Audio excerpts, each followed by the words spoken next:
Welcome to Mediumship Sparks, where we connect more deeply with spirit and source and follow the sparks of insight and inspiration that bring us greater awareness, healing, and just more flow into our lives.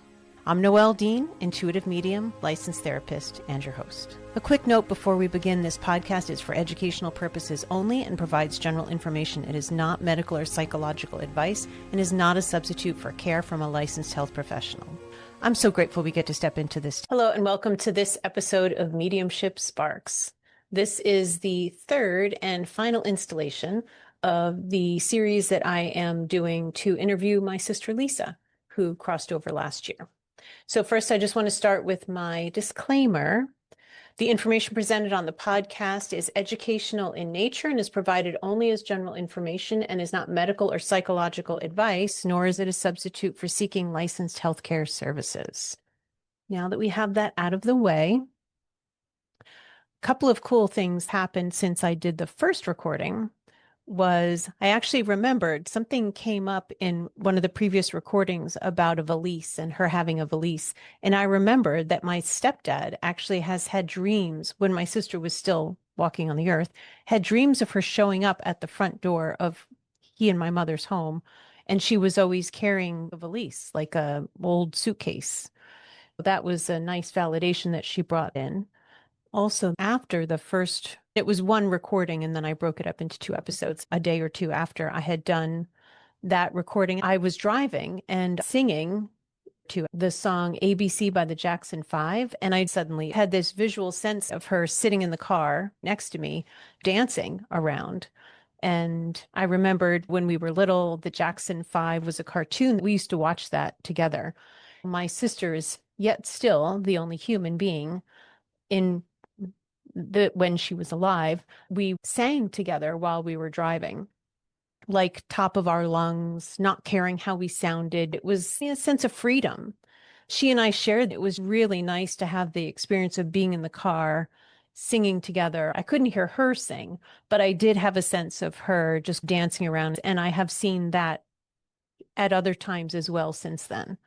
I do hope genuinely from my heart that whatever relationships you have or feel like you had with people who are no longer wearing pants, walking on the earth, that maybe it will also help you feel a bit more inspired and maybe even motivated to still heal aspects of that relationship. You know, there were times when we really unloaded on each other. You know, as sisters, maybe that's like pretty common. Maybe a week or two after she passed, I was having an experience of grieving and really like crying a lot. And I would just yell at her, knowing that she was around, most likely. I remember being in the garage at one point and feeling, I guess the best way to sum it up would be hurt, that she didn't contact me when she was really sick, and that she wouldn't have given me the benefit of the doubt, that I would have not stayed angry or separate, and I would have shown up for her to help take care of her. And I was feeling really ripped off about that opportunity. Like she couldn't get over herself to call and to be humble, and that she also didn't allow me, I don't know, the coming together maybe. Anyway, I was like screaming at her in the garage. And when I stepped out, I just had this realization of, oh my gosh, I'm doing it again. Like, even though I felt like I could justify, she's in spirit. She has no physical problems anymore. Big effing deal if I'm yelling at her. Like, she can take it. She's showing up, allowing me to have this authentic expression. But it felt wrong, like I was still dumping these raw emotions at her feet. That wasn't her responsibility. It wasn't her fault that I felt that way. And it wasn't her responsibility to help me not feel that. And it was a great moment of clarity where I realized what I had just done and said to her, you know what? I'm never going to do that to you again. And that was me cleaning up something on my end. That felt like not just a step in the right direction, maybe something she needed to hear, but something I needed to finally take responsibility for. It's so easy to blame and not own. And at this stage of my life, in my own growth, I really want to genuinely own the things in my life or not in my life, instead of seeing it as I can pin it on someone else. And I don't know, I wanted to be more mature and caring about how I impacted her, regardless of whatever state she's in. There's a lot of ways you can look at the relationships that we have with people that we incarnate with. And there is a belief system about having agreed to certain contracts of, let's say, rebalancing karma from past relationships, or being a mirror for somebody, or being a support to them so they can grow past where maybe they had trouble doing that before. There's so many ways you can look at why we have these, the word coming to me is predestined relationships. And I've never really gotten a lot of clarity, and I haven't really even asked to have that about my relationship with Lisa. And I haven't asked her yet about if she has any clarity about her relationship with me and why we agreed to what we did. However, I do feel clear at times that whatever we came in to work through or not, or rebalance, that I want to end some of that karma like now. What feels right to me, at least in my relationship with my sister, because we did have, the term coming to me is incongruent with our beliefs about how we wanted to have relationships with sisters. I feel like there's still time while I'm still here to correct that and make things better, and still have the relationship that I would have wanted with her and that I would want her to have with me. You may feel very differently about that, and that's fine. This is just my own personal belief. But that's part of why I'm working at times to be really aware of how I interact with her. I'm not always so thoughtful about others that I still harbor some feelings about, and it's really just one person, but I'm sure I'll get there someday. But with her, it just feels the word paramount is coming in. And mainly also because I just don't want to relive that kind of bullshit relationship. If I am going to have a sister relationship, if I reincarnate again, I want to have learned whatever there is that's being offered to me to learn here and now in this life. Do with that what you will, but that's part of where I'm coming from with this. And if you feel similarly, there's still time. If you're hearing this, there's still time. Whether you're 80 and they've been gone for 50 years, or you're 16 and they're sitting right next to you, there's still time. What's coming to me is that we just need to have the clarity of the purpose of why we might want certain improvements in our lives. Okay. So you ready? She's got her little headset on. That's so cute. I'm saying this is like the last one in this series because if she records podcasts with me in the future, my impression is that our intention would be different, but we'll see. I have no idea. I'm open, but this feels right for now, is just to wrap this up. And what occurred to me when I was thinking about doing this was asking her certain questions that I think other people that I know that also have sisters that left early, let's say, might ask. And I'm also feeling aware that I didn't write any of those down. I'm just going to intuit them as they arrive. I'll mention them and then we'll see what she has to share. I am seeing her, she's like adjusting her headset, and she's got the kind with the like the plastic thing, and then it comes around and then it's got like the mouth thing with a microphone on it. So it's a different setup from mine. And she's commenting that she looks very, in capitals, professional, which I think she said something similar before. Okay. So that means you're ready. She's showing me a thumbs up. Great. Thank you. Okay. I'm seeing our grandmother, whom we refer to as Mama, coming in, and she's showing me that she's passing me a note. And the question is this love? Am I getting that right? Okay. Thank you. And then a little bit more is coming through, but that's what I saw on the piece of paper. What's also occurring with that is that we're working through, that we're striving to achieve. Is that the base of the foundation of our relationship? It feels like the question now is like, what is love here?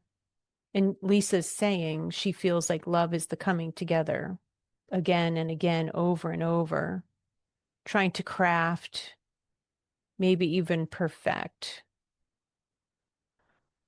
whom each of us would like to present as in the relationship, authentically, genuinely, and fruitfully. She's saying it's like we came here to be the best version of ourselves, ornery, angry, happy, with sadness, like every aspect of life that we came to experience and to share with each other. Interesting. And she's showing me a flash of a show that I am a little bit obsessed with. It might sound silly, but the show is called Leanne, and it was newly released on Netflix.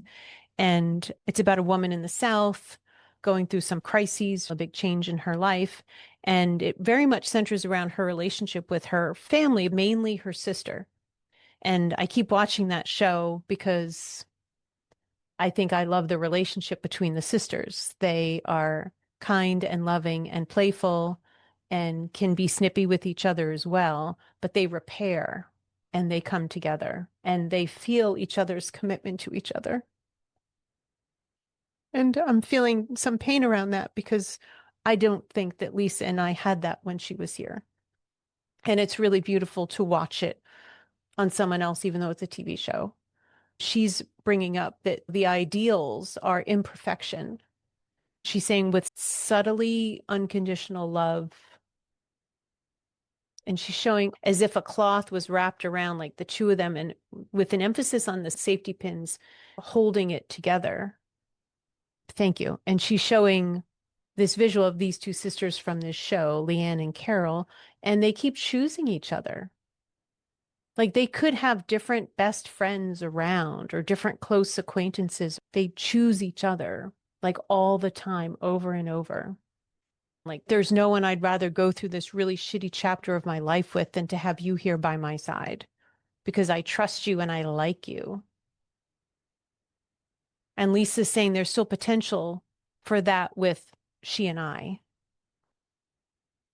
She's saying that she's adjusting to this new life view and experience with us. So I don't think she's saying she's new to being on the other side, but it feels, and Lisa, correct me if I'm wrong, that her staying involved feels different. And I'm getting some confirmation chills on the tops of my legs. And she's showing herself having this microphone and being a part of this conversation and that she's still present. Her presence is still welcomed and enjoyed like never before with me. Yeah, I totally get that. Yeah. So here's a question. Now that you have this new perspective, do you feel differently about me or see me in a different light? Because now you can know and hear all my intentions, my real thoughts. Yeah, she's saying nothing's invisible anymore. That's true. I get that part. Those in spirit can hear our thoughts all the time, and that would include our intentions. There is no barrier. Her presence may be invisible, but how I think and what goes through or happens with me is very loud to her now. She's saying about me that I am more caring than she ever thought or believed about me. Do you mean about you specifically? No, you mean about like in general. Okay, gotcha.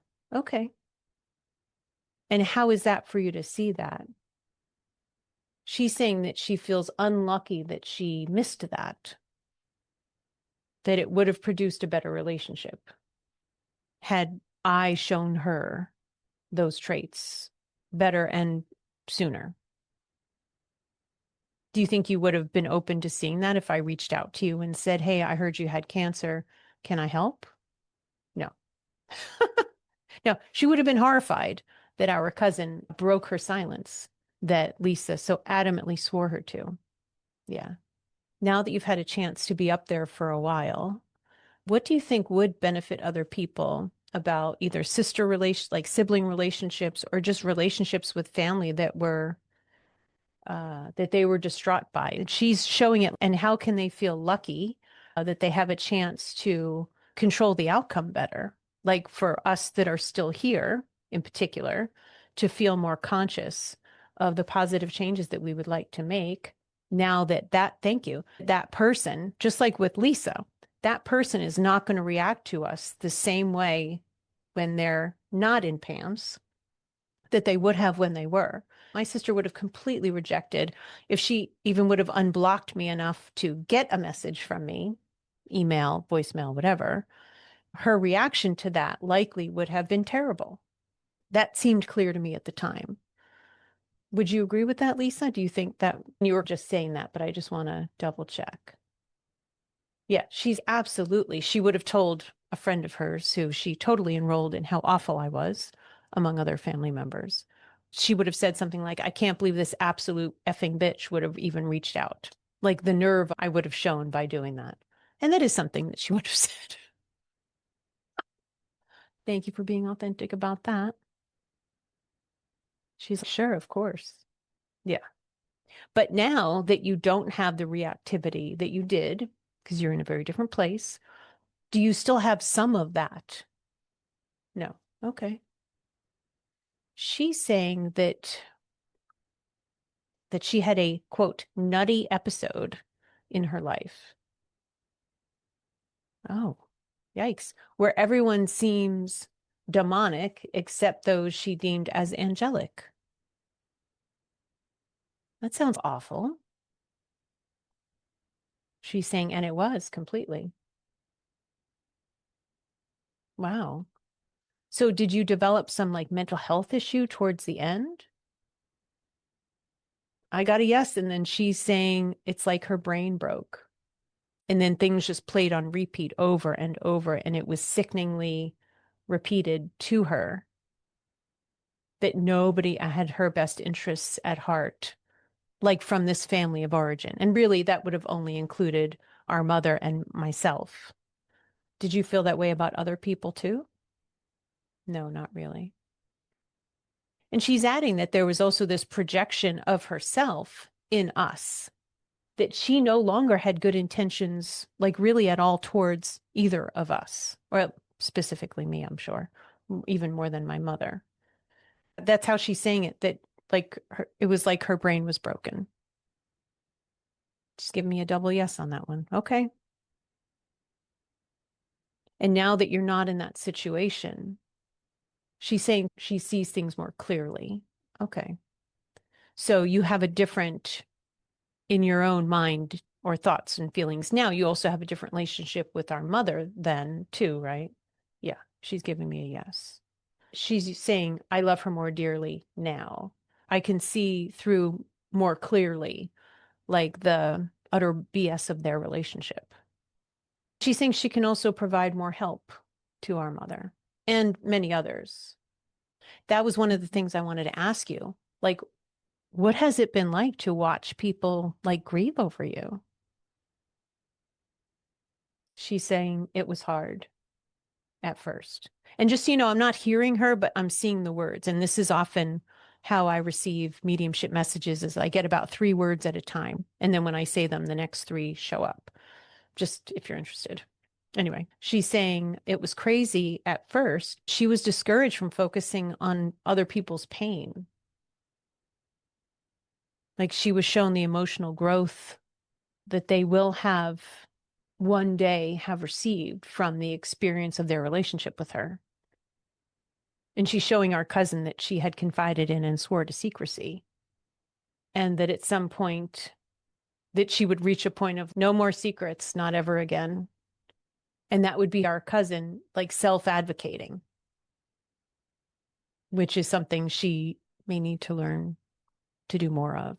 There's other family members, the family that you married into. She's saying hard to watch, horrid at times.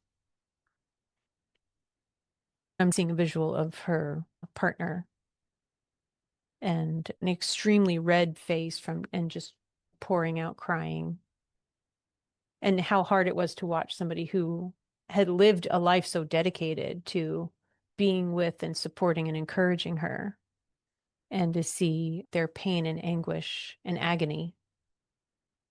It was terrible. I thought that she kept holding on to was he'll be growing through this. He'll be growing through this. And she's saying it's hard to watch because for her, the love that she feels, and I guess that's part of what she's having for me and my mother and everybody else, is that the love remains. So whatever the stuff was on top of that, when you're left with the love and then you see somebody who was so unconditional for you, even when you were, her words, a fucking mess. And she's showing a visual of her sitting on the chair and her partner using a shovel, and she's just sitting there. Lisa's not doing anything, but he's digging something. And it looks like he's working really hard at it.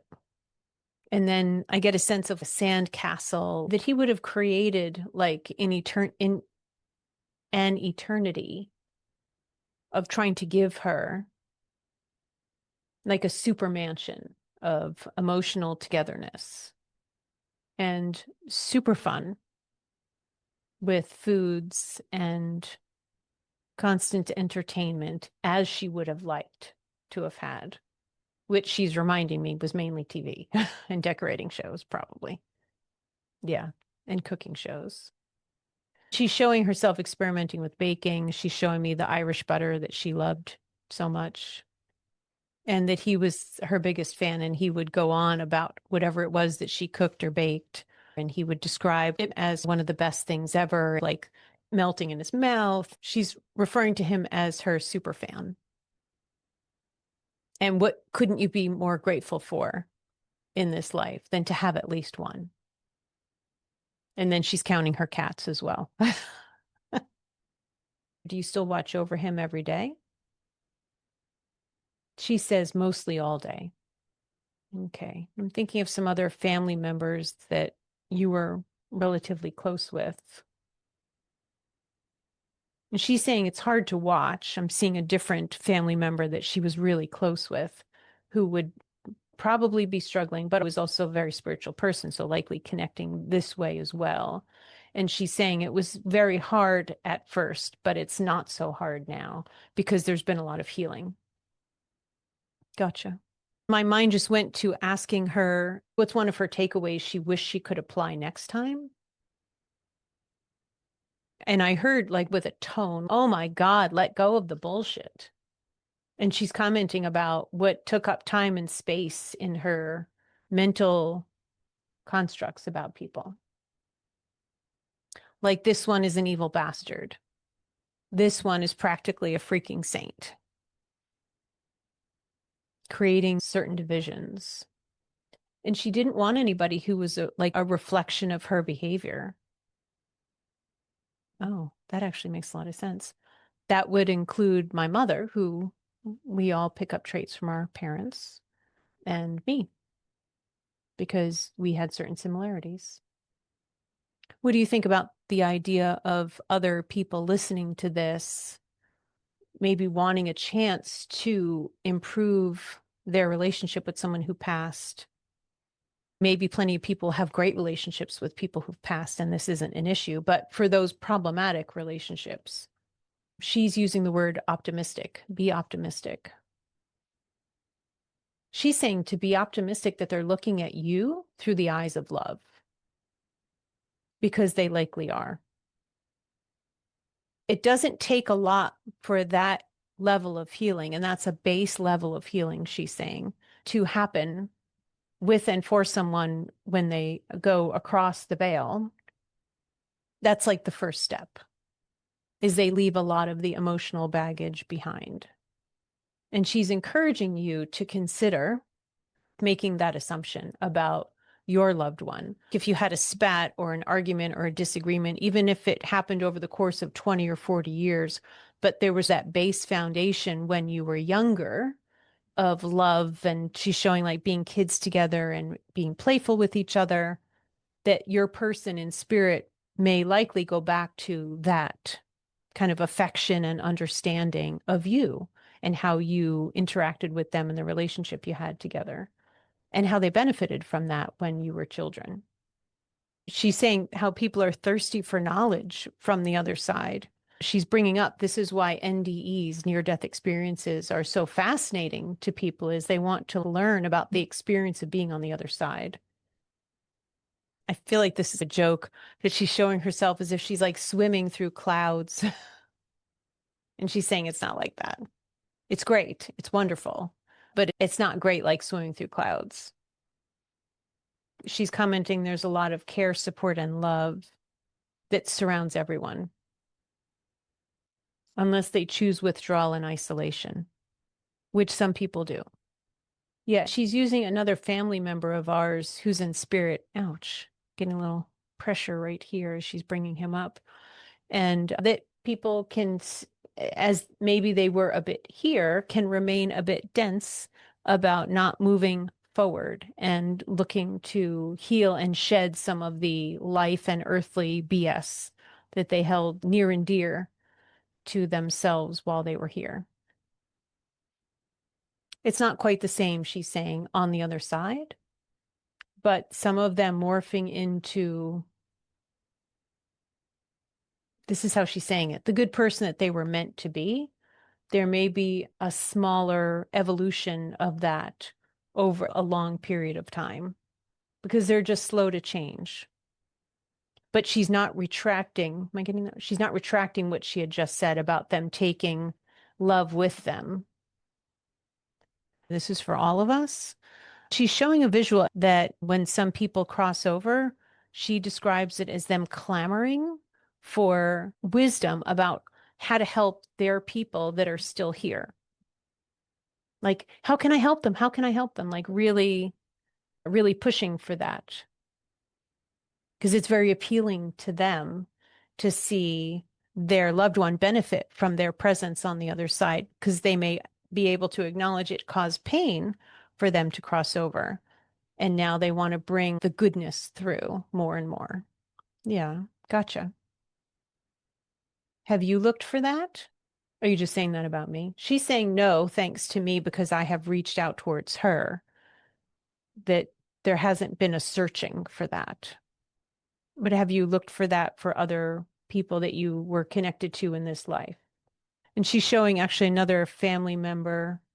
And my sense is that he may be experiencing some health issues or some pain, and she's looking for how to support him. Okay, well, that's nice.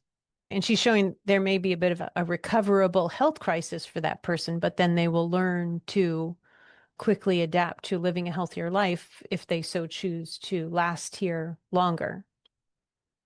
She's commenting positive changes. Now, what about listeners who have loved ones in spirit where they had a great relationship? Is there like still work to do? Or she's saying no. Ways to change include improving communication through the veil, though. She's showing, I'm seeing like a young woman who's sitting at a table or a desk with her hands on this table or desk and asking a grandmother to come through and hoping to feel some sensation about her grandmother being there.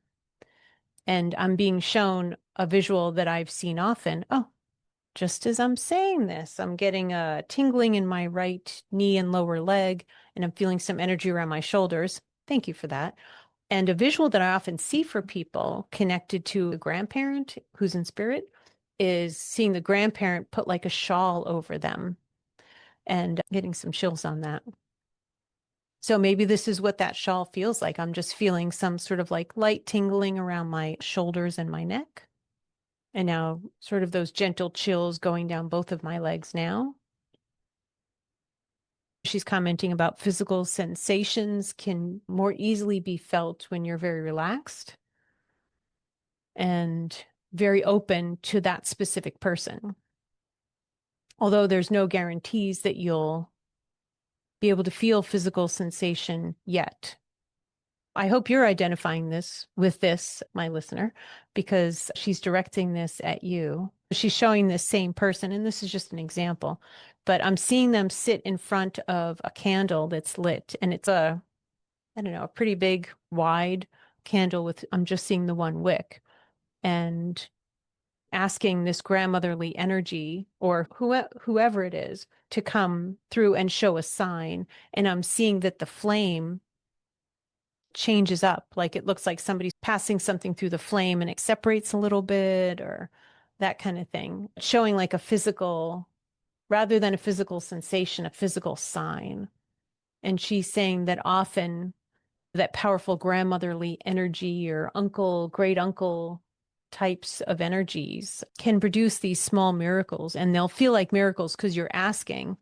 She's encouraging you that when you see these signs, that it's an unconditional sign, like whether you believe it or not, or you have faith in somebody actually responded to your request in that way, it was still, it was a complete sign. She's reminding all of us that it's easy to say, oh, I might have made that up. And you might even film on your phone this candle as you're asking for this sign, because you may need to prove to yourself later, like that actually happened, or prove to someone else who might be a naysayer, here's what happened. This is what I asked for, and this is what I got. She's reminding all of us that, people search, there are people who search desperately for signs of life, or somebody who lost a child, whose child passed very early on. And the parent just is so heartbroken and desperate to know that their child is somehow still okay, has an intact spirit. They want to know that their loved one is taken care of. And so sometimes, and she's showing people in spirit can flash lights, have lights go on and off, or do other things with electricity or electronics. And that those are big signs. She's mentioning something about being creepy, that it can feel creepy. She's saying it can be creepy to feel like you're going to scare somebody with that kind of sign. But for some people, they need an unequivocal physical sign, like lights flashing, something they couldn't make up. There's no other excuse. It's never happened before. And I'm being reminded of a video I watched where parents were saying this happened after their son had passed. I'm getting some big chills right now. And my visual sense of it was like their kitchen can lights. So things that don't flutter or flash. There's no like loose connection, hardwired, and it happened. Yeah. And she's emphasizing if you want to connect with whoever it is on the other side. And there feels to be like the emphasis about grandmotherly presence. Right now, I'm feeling aware of what is connected with that is someone that you felt was fun and where you would feel like being covered with safety, somebody that you could trust, who's now in spirit. So you wouldn't feel creeped out by it, and that it would be welcomed. I'm getting a little pressure on my forehead. Ouch. And now on my temples. I guess we're focusing on physical stuff. You may feel a presence with you when you're talking to your grandmother, thinking about your grandmother. We're just using a grandmother as an example, because often they are a very safe and loving creature to us. When you are experiencing this sense of their presence, you may also feel something. And that something could be like a pressure in a particular area, like a temple, or maybe some chills on your back. I often get, and I'm getting them right now, chills on my legs, starting mid-thigh and going down. Sometimes I only feel that on one side. But it definitely is not what you feel when you're cold. When you're cold, your whole body's cold. So visitation chills or confirmation chills are very specific and in a very specific area, not generalized. She's also showing that you may be in that sleep to wake in between state, and that you might think that you hear this loved one who's now in spirit. And she's commenting that is the perfect ideal circumstances for somebody in spirit to try to come through to you, because of that sort of drowsy, undifferentiated state of consciousness. that you're not distracted and that you might be very open at that point. The most open that you can be and the least distracted. She's reminding all of us that when we flood ourselves with music or television or scrolling or noise constantly all the time, that is also a way of blocking out communication, access to you by the spirit people and friends and family and loved ones that would like to have an opportunity to communicate with you. They'd like to have the option. Let me ask you this, Lisa. If our listener had a not so great relationship, and I also want to remind all of us, including myself, that when we're really in the energy of grief, it's really hard to pick up on anything because that is like a heavy blanket weighing our energy and our openness down. So I feel like I want to encourage you that if you're feeling a bit desperate to communicate with your person in spirit, it may be harder during those times. The visual I'm getting, or the sense that I'm getting, is like a sister that's still here that lost a brother early, maybe a drug overdose or something like that, something that feels like this tragic end. And there would have been a lot of mixed feelings about the last chapter of that brother's life in this example, because he might have stolen from her or other family members. He likely would have lied a whole lot for several years based on addiction and mental health issues, possibly. She's suggesting to you that you might consider letting go of the anger first, and that you consider going back to how she was describing about people in spirit can flash back to how things were when you were young and you were just innocent kids playing together, or had a good relationship, or just a normal relationship before things got difficult and adult relationships got complicated. She's encouraging you to go back to the most basic, pure essence of who that person was and still is underneath all of the coverage of the baggage of their life. If you try from there, you've scraped off a lot of the crap from, let's say, their mistakes or life lessons, including your own. That may give you a better chance to be able to connect with their pure essence and to feel. And even as we're talking about this, my heart feels a bit lighter, even at the prospect of being able to be in that kind of place, to see the beauty in someone and who they really are and were before all kinds of other stuff in their life happened. And I'm being reminded that I could do that about our father as well. And that, she's saying, could be super healing for me to focus in that kind of way, to see before circumstances happened what he was really all about. And really, it feels like it's just to see people as just a soul, not the jerk who did this, or the bad boyfriend that did that, or the shitty father who was abusive or neglectful, to see them as pure energy and an expression of a soul, their soul, period. That feels like really sound advice. I can appreciate that. I hadn't thought from that perspective before. So thank you for that. Okay, and is there anything else you want to share with our listener as we wrap up this series? She's saying, thank you for listening to us. She's talking about she and I. Thank you for listening to both of us as we mend. And she's showing like a needle and thread, sewing something, the entrails of our relationship.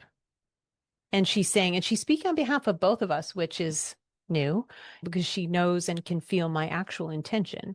And she's saying, we both need to know that our voice means something. We're here helping others in the best way possible we can think of. And now she's speaking like on behalf of our family that she's spending time with, and that we all hope, and I'm included in this, we all hope that you're doing better because of your genuine and growing interests and understanding in connecting with the spiritual world. She's saying, like Noelle, to make improvements to your life and your own soul being on this planet. And she's saying that we wish you the best of luck, life, and goodness as you stand here on the earth together with others, and to reach out with any questions that you would like any one of us to have answers for you, to support our spiritual community and the spiritual growers that listen to this podcast. And she's saying, and thank you for that. Well, that was lovely. Good job, Lisa. I also want to thank you for being here with us, and just to encourage you to do what feels right to you. And if this is something maybe I could help with, please reach out. Sit with what feels right to you. And if this episode made an impact, please let us know. That would be exciting. Wishing you the very best. Take very good care of yourself, and we'll see you next time. Thanks for spending this time with me on Mediumship Sparks. If this episode resonated with you, please like it, subscribe, rate, and certainly share it with somebody else who could benefit. If you're interested in any support I might be able to provide as you navigate your spiritual path, please feel free to check out my offerings at connectingwithnoelle.com and reach out at mediumshipsparkspodcast@gmail.com. Take good care of yourself, and I'll look forward to being with you again soon.